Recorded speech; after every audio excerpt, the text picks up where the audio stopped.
దివంగత మాజీ మంత్రి జగ్గంపూడి రామ్మోహన్ రావు 72వ జయంతి వేడుకలు జగ్గంపేటలో మాజీ ఎమ్మెల్యే జ్యోతుల చంటిబాబు ఆధ్వర్యంలో ఘనంగా నిర్వహించారు. ఈ కార్యక్రమానికి ముఖ్య అతిథిగా వైసీపీ సీనియర్ నాయకులు జ్యోతుల రామస్వామి పాల్గొని జగ్గంపూడి చిత్రపటానికి పూలమాలలు వేసి ఘనంగా నివాళులర్పించారు. ఈ సందర్భంగా వైసీపీ నాయకుడు అత్తులూరి సాయిబాబా మాట్లాడుతూ రామ్మోహన్ రావుతో జగ్గంపేట నియోజకవర్గానికి సత్సంబంధాలు ఉన్నాయని, నియోజకవర్గంలో పంటలు పుష్కలంగా పండేందుకు ఆయన కారణమని కొనియాడారు. వైఎస్ రాజశేఖర్ రెడ్డి జగ్గంపూడి రామ్మోహన్ రావుల స్నేహం చెరగని చిరునామా అని గుర్తు చేశారు. ఆయన జయంతిని పురస్కరించుకుంటూ ఈ కార్యక్రమానికి సహకరించిన రామస్వామికి బండారు రాజా ప్రత్యేక కృతజ్ఞతలు తెలిపారు. ఈ కార్యక్రమంలో దోమల గంగాధర్, బొదిరెడ్డి చక్రారావు, ఇళ్ల అప్పారావు కాపు, కంచె లక్ష్మణరావు, నక్కిరెడ్డి నాగేశ్వరరావు, కుండా జాన్ వెస్లీ, కాపవరపు సతీష్, బోరా గంగరాజు, కొత్తపల్లి సంజీవ్, కలవల అబ్బులు తదితరులు పాల్గొన్నారు.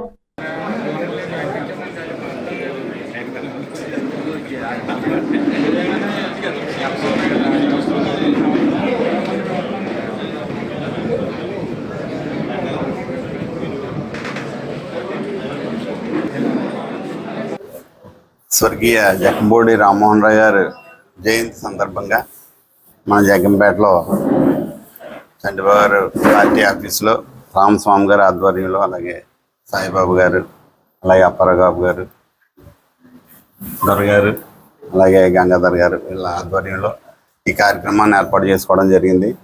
ఎందుకంటే మన అత్తులూరి సాయిబాబు చెప్పారు రామ్మోహన్ రావు గారి గొప్పతనం. ఆయన ఏంటంటే ఆయన పరిపాలన గురించి చెప్పారు. కాకపోతే ఆయన ఒక ఎక్కడైతే ఇబ్బంది ఉందో, ఎక్కడైతే ప్రజలు ఇబ్బంది పడుతున్నారో అక్కడ ఆయన ఉండి రాజమండ్రి చుట్టుపక్కల, రాజమండ్రియే కాదు రాజమండ్రి చుట్టుపక్కల పరిసర ప్రాంతాల్లో ఎవరికి ఏ కష్టం వచ్చినా, ఎవరికి ఏ ఇబ్బంది వచ్చినా అక్కడికి వెళ్ళి అక్కడ కూర్చుని ఆ కార్యక్రమాన్ని పూర్తి చేసే అంత గొప్ప నాయకత్వం అయింది. చాలామంది అప్పుడులో ఒక మాస్ లీడర్గా మనం చెప్పుకోవాలంటే నాకు తెలుసుండగా జగ్గంపూడి రామ్మోహన్ రావు గారిని చెప్పుకోవాలి. మేము రాజకీయాల్లోకి వచ్చినప్పుడు రాజశేఖర రెడ్డి గారిని ఎలాగైతే మేము గుర్తించుకుని రాజశేఖర రెడ్డి గారి పరిపాలన గురించి చాలా గొప్పగా చెప్పుకున్నాం. అప్పుడు మీడియా కూడా లేదు, మీడియా కూడా తక్కువ. మేము పేపర్లో చూసో లేదా ఆ నోట ఆలకించో రాజశేఖర రెడ్డి గారిని ఎలాగైతే అభిమానించామో జిల్లాకు వచ్చేటప్పటికి జగ్గంపూడి రామ్మోహన్ రావు కూడా ఆ రకంగానే అభిమానించే వాళ్ళం. కేవలం ఏదో చూసి కాదు, తెలుసుకుని, అంటే ప్రజలు పడుతున్న ఇబ్బందులకి ఎవరైతే కష్టాలు పడుతున్నారో అదే సమస్య ఉందో ఆ సమస్య దగ్గరికి వెళ్ళడం, పోరాడడం, నెగ్గించుకుని రావడం, అదైతే జగ్గంపూడి రామ్మోహన్ రావు గారు ఆ విషయంలో మన అందరికీ ఆదర్శం. అలాగే ఆయన చెప్పినట్టు ఆయన రాజశేఖర రెడ్డి గారి ముఖ్యమంత్రి అయిన తర్వాత ముఖ్యమంత్రిగా చేశారు. మంత్రిగా చేసినప్పుడు ఆయన చేసిన కార్యక్రమాలు మన సాయిబాబా గారు చెప్పారు. అలాగే ఎవరైనా సరే, ఏ నాయకుడైనా సరే ఒక రాజశేఖర రెడ్డి గారిని, ఒక రామ్మోహన్ రావు గారిని ఆదర్శంగా తీసుకుంటే వాళ్ళు కూడా అలాగే చరిత్రలో అలాగా ప్రజల గుండెల్లో చిరస్థాయిగా ఉండిపోతారని చెప్పేసి ఈ సందర్భంగా తెలియజేసుకుంటూ, మీరందరూ కూడా, మీ మీడియా మిత్రులందరూ కూడా ఈ కార్యక్రమాన్ని ఎంత గ్రాండ్గా జరగడానికి కారణమైనందుకు అందరికీ ధన్యవాదాలు తెలియజేసుకుంటూ సెలవు తీసుకుంటాం. ఈరోజు మన ప్రీతం నాయకులు స్వర్గీయ జగ్గంపూడి రామ్మోహన్ రావు గారి యొక్క జన్మదినాన్ని పురస్కరించుకుని ఈ ఎంత ఘనంగా ఏర్పాటు చేసినటువంటి పెద్దలకు, ముఖ్యంగా మన జ్యోతుల రామస్వామి గారికి నా ప్రత్యేకమైనటువంటి ధన్యవాదాలు. అదే రకంగా మన జగ్గంపేట ఉప సర్పంచ్ రాజా గారికి, మండలం నుంచి వచ్చినటువంటి సర్పంచ్లకు, ఎంపీడీసీలకు, వైసీపీ కార్యకర్తలకు అందరికీ కూడా ముందుగా నా ధన్యవాదాలు తెలుపుకుంటున్నాను. ఈరోజు నిజంగా ఈ కార్యక్రమం జరుపుకోవడానికి చాలా కరెక్ట్ అని అనుకుంటున్నాను. ఎందుకంటే జగ్గంపూడి రామ్మోహన్ రావు మన నియోజకవర్గానికి, ముఖ్యంగా మన మెట్ట ప్రాంతానికి చాలా ఎక్కువ కృషి చేశారు. ఆ విషయాల గురించి నేను ఈరోజు ఎలాగ సందర్భం వచ్చింది కాబట్టి ఆ రెండు విషయాలు చెప్తాను. ఎందుకంటే ఒక రకంగా పార్టీని నడిపించడం, అదే రకంగా అధికారం వచ్చిన తర్వాత మన ప్రాంతానికి కావాల్సినటువంటి అవసరమైనటువంటి పథకాల గురించి కూడా ఆయన చాలా శ్రద్ధ తీసుకుని మనల్ని ముందు నుంచి నడిపించారు. ఈ విషయాలు ఎప్పుడు కూడా ఎవరో చెప్పలేదు, కానీ నాకు కూడా సందర్భం లేదు. గతంలో 2-3 సార్లు నేను జగ్గంపూడి రామ్మోహన్ రావు జయంతి జరుపుకున్నా కూడా ప్రెస్ వాళ్ళు నాకు అందుబాటులో లేకపోవడం వల్ల నేను రామ్మోహన్ రావు గురించి కూడా చెప్పలేదు. మన నియోజకవర్గానికి ఆయన ఏం చేశారు అనేది.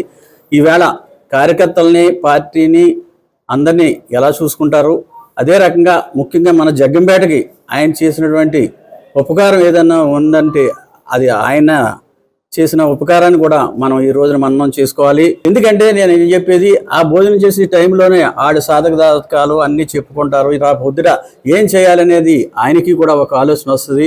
ఆ రకంగా మా దగ్గరకు వచ్చి ముఖ్యంగా 4 సార్లు మా దగ్గర ఆయన మాతో కలిసి భోజనం చేసినటువంటి పరిస్థితి ఉండేది.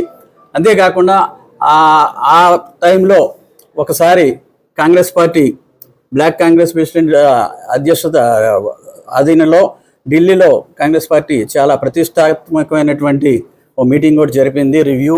దానికి దాదాపు 15,000 మంది దేశం మొత్తం మీద వస్తే మన జగ్గంపేట నుంచి ఆయన ఎవరైనా వస్తారంటే ఒక 6 తీసుకెళ్ళడం జరిగింది. దాంట్లో నేను ఒకడిని, బాబు గారు ఒకరు, కన్నయ్య కాపు ఒకడు, అదే రకంగా పెద్దాడు రాజబాబు గారు ఒకరు, అప్పాజీ ఒకడు, తర్వాత లోవా, మొత్తం 5-6 వెళ్ళటం జరిగింది. అంటే తీసుకెళ్ళడం అనేది జనరల్గా అందరూ చేసే పని. కానీ ఆయన ట్రైన్ ఎక్కిన కానించి మళ్ళీ ట్రైన్ రాజమండ్రిలో దిగేదాకా కూడా ఆయన మాతోటే ఉంటూ ఏ పూటకి ఆ పూటకి మాకు ఏ విధమైన ఫుడ్ కావాలో అన్నీ కూడా ఆయన ఏర్పాటు చేస్తాం.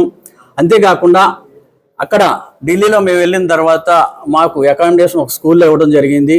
ఆ స్కూల్లో కింద పడుకోవాల్సినటువంటి పరిస్థితి. వాస్తవంగా ఆయన ఎమ్మెల్యే ఉన్నప్పుడు ఏపీ భవన్లో ఆయనకి సూట్ కూడా అలాట్ చేశారు ఆయన ప్రోగ్రాం బట్టి. కానీ ఏ రోజు కూడా ఆయన సూట్లో పడుకోలేదు. పొద్దున్న నుంచి సాయంకాలం దాకా మీటింగ్కి వెళ్ళడం, సాయంకాలం మాతోటి పాటే నేల మీదే ఆ స్కూల్లో గదుల్లోనే మాతోటి పాటే పడుకున్నటువంటి పరిస్థితి ఉండేది. ఆ రకంగా కార్యకర్తలు అందరితోటి మమైక్యమై ఆ రోజు ఇన్ఛార్జ్ కూడా ఎవరికి ఇవ్వకపోయినా వారి కుటుంబ సభ్యులే వచ్చి మళ్ళీ పోటీ చేస్తారో వెంకటచలం గారు కుటుంబ సభ్యులు అని చెప్పి ముందుగా ఈయనే లీడ్ తీసుకుని ఎలాగైనా ఈ కార్యకర్తల్ని, ఈ ప్రాంతాన్ని కూడా ముందుకు తీసుకెళ్లాలని సదుద్దేశంతో ఆ కార్యక్రమాన్ని చేయడం, తర్వాత పార్టీ టికెట్ అనౌన్స్ చేయడం, ఎలక్షన్స్ జరగడం. ఆ ఎలక్షన్స్లో కూడా ఆయన చాలా ప్రత్యేక దృష్టి పెట్టి ఆ రోజున తోట నరసింహ గారి గెలుపుకి ఎవరి కారణం, టికెట్ రావడానికి అంటే ముఖ్యంగా జక్కంపూడి రామ్మోహన్ రావు కారణం అని నేను సభాపూర్వకంగా చెప్తున్నాను.